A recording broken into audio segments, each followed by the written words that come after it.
Today, we're going on a journey all the way back to the very beginning. We're talking about the most ancient story known to humanity, a real epic origin tale that sets the stage for, well, everything. So let's dive into our explainer on the book of Genesis. So where do you even start? Well, with the name itself, Genesis. It literally means original or generation. And that's a perfect title, right? Because this book is all about the beginning of the world, the beginning of mankind, and the start of this foundational relationship with God. But here's what makes this story really stand out. It's not presented as just another myth. It's framed as the earliest actual history we have, a record that's absolutely crucial for understanding everything that comes after it. Now, how could anyone know what happened at the beginning of time?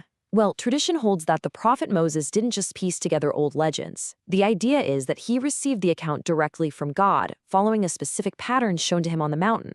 This was meant to ensure its absolute certainty. And that's what gives this book such unique authority.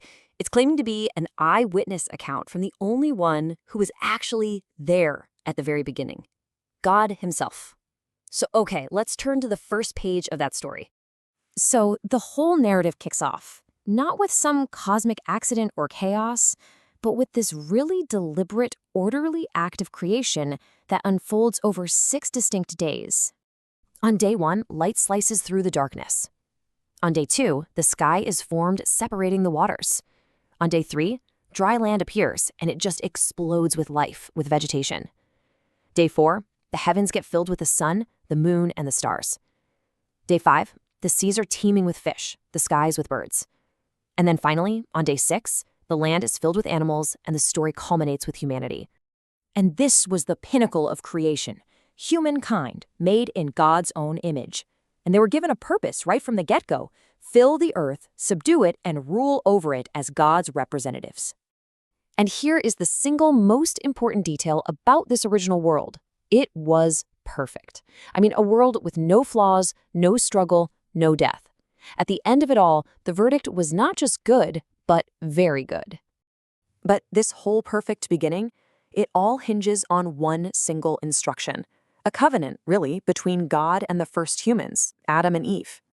Think about it. In a garden of total abundance, just one tree was off limits. Their entire freedom, their entire relationship with their Creator was defined by this one choice. And this slide just lays out the consequence of that choice so clearly. The original covenant to be fruitful and rule was completely shattered. It was replaced by a curse that brought pain into childbirth, hard labor into work, and exile from that perfect garden, a total alienation from God.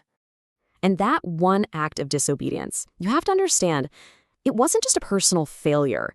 It was like a deep wound that would just keep bleeding through all the generations to come. You can literally trace the tragic downward spiral. It starts with Adam's sin.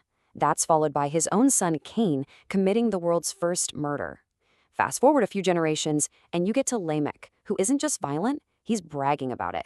Sin wasn't just present anymore. It was multiplying. It was getting worse. And this lineage of consequences, it just keeps going until it reaches this terrible climax. The entire world descends into a state of just utter depravity.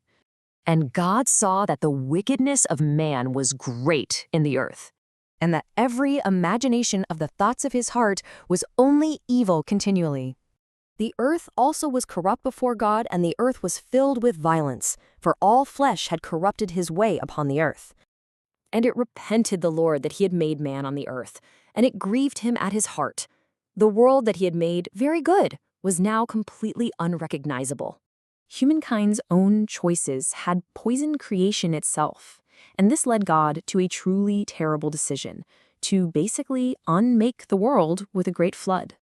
But even in the middle of all that universal corruption, one man, Noah, stands apart.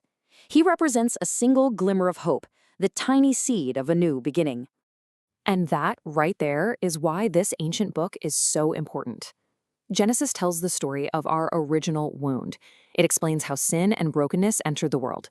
It is the absolutely necessary first chapter that lays out the problem, setting the stage for the story of the remedy, which would only be revealed thousands of years later.